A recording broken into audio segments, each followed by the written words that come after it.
Hello student, SN professional classes से मैं अहमद गुप्ता आज आपके लिए लेके आया हूँ बेटा आपका जो 5th सेमेस्टर में को करिकुलर सब्जेक्ट है बीए, बीकॉम, बीएससी, बीबीए सभी स्टूडेंट्स के लिए और सभी यूनिवर्सिटी के लिए को करिकुलर कोर्स इम्पोर्टेंट है और सभी के लिए कॉमन है। तो चलिए स्टूडेंट्स, ये सब्जेक्ट कौन सा है? सब्जेक्ट का नाम है analytical ability and digital awareness. इसके इम्पोर्टेंट क्वेश्चन डिस्कस करते हैं। चलिए देखते हैं क्या क्या क्वेश्चन है आज के।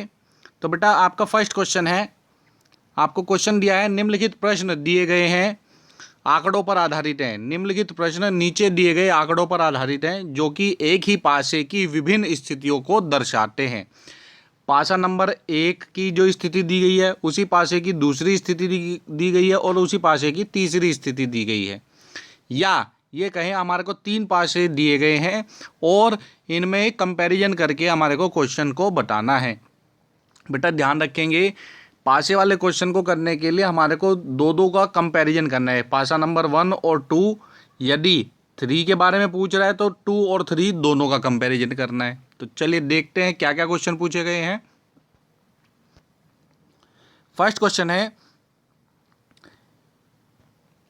चित्र नंबर 1 में पासे के निचले फलक पर कौन सी संख्या स्थित है?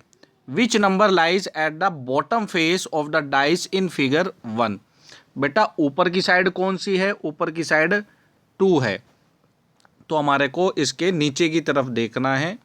नीचे 2 के यानी कि नीचे इस पासे के इधर की साइड क्या फिगर आएगी? तो बेटा इस प्रकार के क्वेश्चन को सोल्व करने के लिए हमारे को देखना होता है, कंपैरिजन करना है। पासा नंबर 1 की एक पासा है उसकी फर्स्ट स्थिति और दूसरी स्थिति। क्वेश्चन कैसे सोल्व करना है? क्वेश्चन में ये देखना है जो पासे के 3 हिस्से हमारे को दिखाई दे रहा है, कौन कौन से? एक दिखा रहा है फर्स्ट इमेज में दिखा रहा है 1 2 3 और दूसरे में दिखा रहा है 6 1 और 4। तो बेटा इस प्रकार के क्वेश्चन को करने के लिए सबसे पहले हमारे को इनमें ये देखना है कि कौन सा नंबर कॉमन है और उस कॉमन नंबर से हमारे को क्लॉकवाइज जो है पासे को चेक करना होता है। कैसे चेक करना होता है ये आपको दिखाते हैं अभी। जैसे अगर हम फर्स्ट पासे की बात करें तो इसमें सबसे पहले क्या आएगा? 1 जो कॉमन अंक है, कॉमन 1 इसमें भी है और दूसरे वाले में भी है, ठीक है ना। तो फर्स्ट इमेज से चेक करेंगे 1 फिर 2 और फिर 3 डिजिट दी हुई है। ऐसे ही दूसरे पासे में दिखा रहा है पहले 1 है फिर 4 आएगा और फिर 6 आएगा, ठीक है बेटा।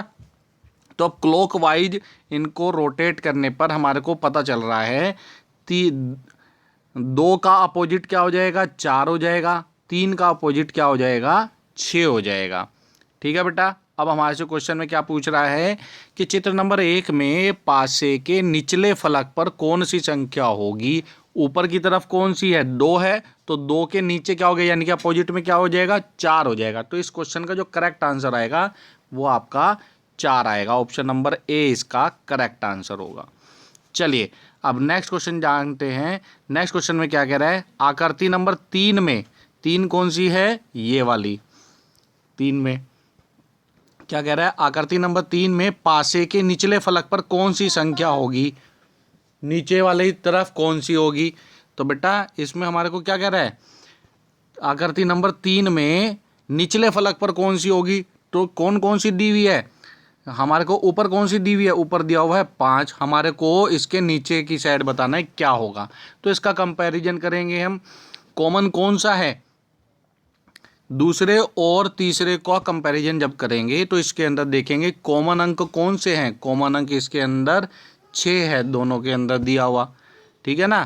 तो इसको क्लॉकवाइज जब रोटेट करेंगे तो क्या आएगा? पहले 3 का लेंगे क्योंकि थर्ड इमेज के हमारे में बताना है। तो इसमें क्या आएगा? पहले 6 फिर 5 और फिर 2 क्लॉकवाइज रोटेट करने पर। और फिर दूसरे वाले पासे में क्या कह रहा है? 6 1 और फिर 4। हमारे को ऊपर वाले के विपरीत बताना है। 5 के विपरीत क्या आ रहा है? यहाँ पर 1 आ रहा है। तो दिए गए ऑप्शन में हमारा जो करेक्ट आंसर आ जाएगा ऑप्शन नंबर ए इसका सही आंसर आ जाएगा। तो बेटा डाइस वाले क्वेश्चन को कुछ इस प्रकार से हम सोल्व करेंगे। आप इसको अच्छे से तैयार करेंगे, आपके सिलेबस में दिया हुआ है, बहुत ही ईजी क्वेश्चन है।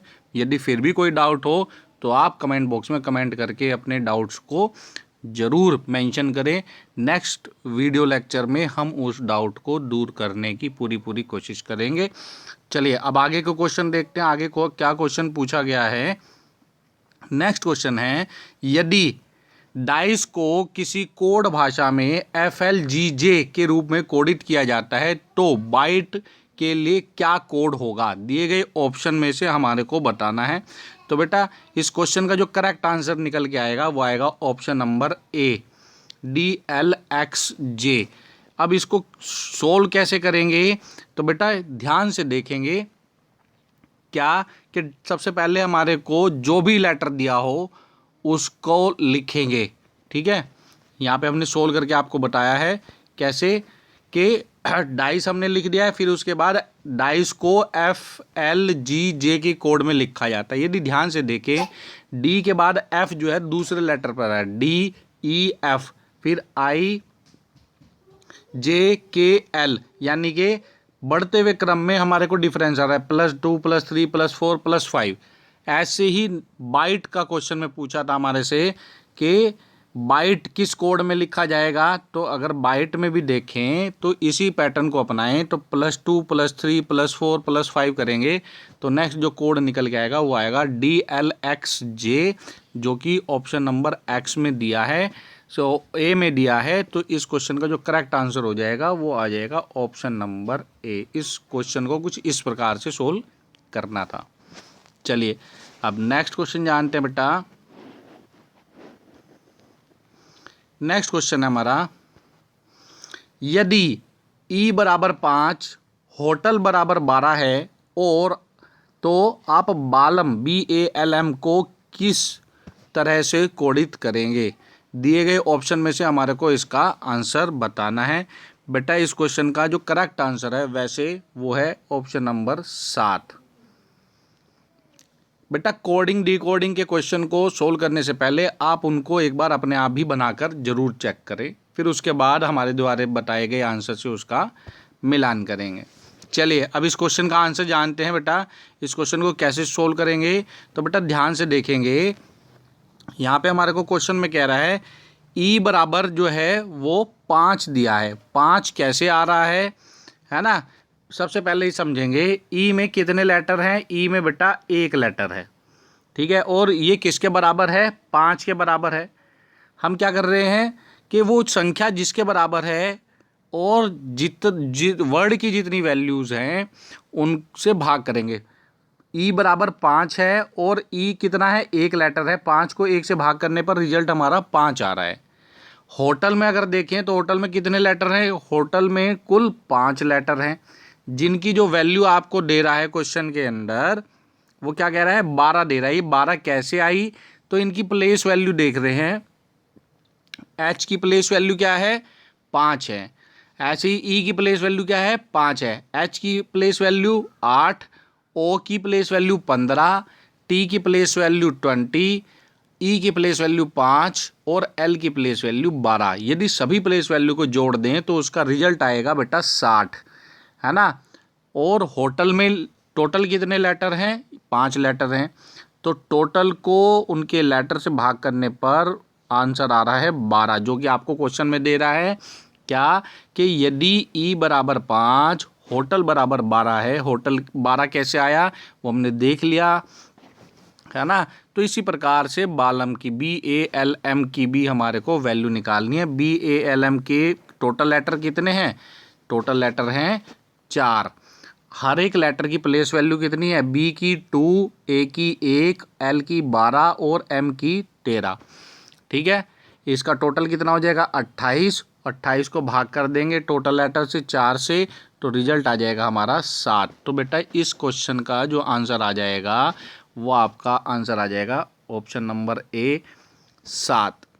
बेटा इस प्रकार के क्वेश्चन को सोल्व करने के लिए हमने प्रीवियस लेक्चर वीडियो में ट्रिक भी आपको बताई है। यदि आपने उन्हें नहीं देखा तो वहाँ से आप ट्रिक जान लेंगे कैसे हमारे को लेटर्स की प्लेस वैल्यू को ध्यान में रखना है।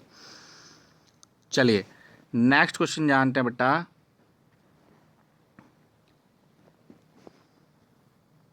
नेक्स्ट क्वेश्चन है हमारा, यहाँ पे एक आपको नंबर सीरीज दी गई है। क्या कह रहा है? श्रृंखला 7, 11, 19, 35 और 67 में अगला पद क्या होगा? बेटा सीरीज वाले क्वेश्चन को आप बहुत अच्छे से प्रैक्टिस करेंगे, ये क्वेश्चन जरूर पूछे जाते हैं आपके एग्जामिनेशन में। तो इस क्वेश्चन का जो करेक्ट आंसर है वो है ऑप्शन नंबर सी 31। अब बेटा इस 131 कैसे आया? क्या है इस क्वेश्चन का आंसर? 131। 131 कैसे आया, इसकी कैलकुलेशन जानते हैं बेटा। सबसे पहले जब भी आपको सीरीज वाले क्वेश्चन दिए जाएं तो उसके अंदर देखेंगे कि बेटा 2 लेटर के बीच में गैप कितना है। ठीक है, इसका सॉल्यूशन जानते हैं। इन 2 लेटर के बीच में गैप कितना है ये देखते हैं हम। क्या कह रहा है आपको? 7, 11, 19, 35 और 67। ठीक है, 7 और 11 के बीच में गैप कितना है? 4 का। 11 और 19 के बीच में गैप कितना है? 8 का। 19 और 35 के बीच में गैप कितना है? 16 का। और 35 और 67 के बीच में गैप कितना है? 32 का। ठीक है, और बेटा ध्यान करेंगे जो पहला गैप है वो अगले गैप का आधा है, या ये कहें पहले गैप का 2 गुना कर रहे हैं अगले गैप में। तो 4 दूनी 8, यहाँ पे 2 से मल्टीप्लाई कर रहे हैं, फिर 8 दूनी 16, फिर 16 गुणा 2 32। ऐसे ही नेक्स्ट गैप क्या हो जाएगा? 32 गुणा 2 64 हो जाएगा। ठीक है, और 67 और 64 को जोड़ देंगे तो अगला लेटर क्या हो जाएगा? 131, जो कि हमारा आंसर आएगा यहाँ पे क्वेश्चन नंबर। इसका जो आंसर आएगा ऑप्शन नंबर सी आ जाएगा आंसर। चलिए अब नेक्स्ट क्वेश्चन जानते हैं बेटा। नेक्स्ट क्वेश्चन है रिलेशन से संबंधित। हमारे को क्या कह रहा है कि एक आदमी की ओर इशारा करते हुए राम ने कहा, उसकी पोती मेरे भाई की इकलौती बेटी है। उसकी पोती मेरे भाई की इकलौती बेटी है। तो वह व्यक्ति राम से किस प्रकार से संबंधित हुआ? फादर हुए, ग्रैंडफादर हुए, अंकल हुए या ब्रदर इन लॉ हुए? तो बेटा इस क्वेश्चन का जो करेक्ट आंसर आएगा वो आएगा फादर। अब ये फादर कैसे बनेंगे, इसका रिलेशनशिप जानते हैं हम। तो चलिए देखते हैं बेटा क्या कह रहा है। ये हमने कुछ डायग्राम की फॉर्म में आपको समझाने के लिए बताया है। क्या कह रहा है यहाँ पे क्वेश्चन में? एक व्यक्ति है। क्या कह रहा है यहाँ पे? आपको क्वेश्चन दोबारा रीड करते हैं। एक आदमी की ओर इशारा करते हुए राम ने कहा। किसने कहा? राम ने कहा। तो सबसे पहले हम राम को ले लेंगे, जो व्यक्ति कह रहा है। राम ने एक व्यक्ति की ओर इशारा करते हुए कहा कि, क्या कहा? उसकी पोती मेरे भाई की इकलौती बेटी है। ऐसे समझेंगे। राम ने इशारा करते हुए एक आदमी की ओर इशारा करते हुए कहा कि इसकी पोती, मैन्स डॉटर, ये जो मैन है इसकी ग्रैंड डॉटर, इसकी पोती मेरे भाई की, मैंने ये मान लिया राम का जो भाई है वो श्याम है। ठीक है, राम के भाई को हम श्याम मान लिया। राम ने एक व्यक्ति की ओर इशारा करते हुए कहा कि इसकी जो ग्रैंड डॉटर है, इसकी जो पोती है वो मेरे भाई की जो है इकलौती पुत्री है। ठीक है, राम का भाई हो गया श्याम, मेरे भाई की इकलौती पुत्री है। तो उस व्यक्ति का राम से क्या संबंध है? तो इस व्यक्ति का राम से क्या संबंध है? तो वो राम के क्या कहलाएंगे? फादर कहलाएंगे। ठीक है, तो यही इसमें क्वेश्चन में आपसे पूछा था। एक व्यक्ति की ओर इशारा करते हुए राम ने कहा कि उसकी पोती मेरे भाई की इकलौती बेटी है। उसकी पोती मेरे भाई की इकलौती बेटी है। वह व्यक्ति राम से किस प्रकार से संबंधित है? तो बेटा इस क्वेश्चन का जो करेक्ट आंसर आएगा वो आएगा आपका ऑप्शन नंबर ए, फादर। तो बेटा ये थे हमारे आज के कुछ इम्पोर्टेंट क्वेश्चन, जो कि आपके एग्जामिनेशन के पॉइंट ऑफ व्यू से इम्पोर्टेंट क्वेश्चन है। आप इसी प्रकार के क्वेश्चन को प्रैक्टिस करते रहें और हमारे द्वारा अपडेट प्राप्त करने के लिए चैनल के साथ जुड़े रहें और साथ ही साथ इस वीडियो सेशन को, इस वीडियो लेक्चर को अपने अन्य मित्रों के साथ ज़रूर शेयर करें ताकि वो भी इसका बेनिफिट ले सकें। मिलते हैं अपने नेक्स्ट सेशन में, तब तक के लिए bye bye student and best of luck for your examinations.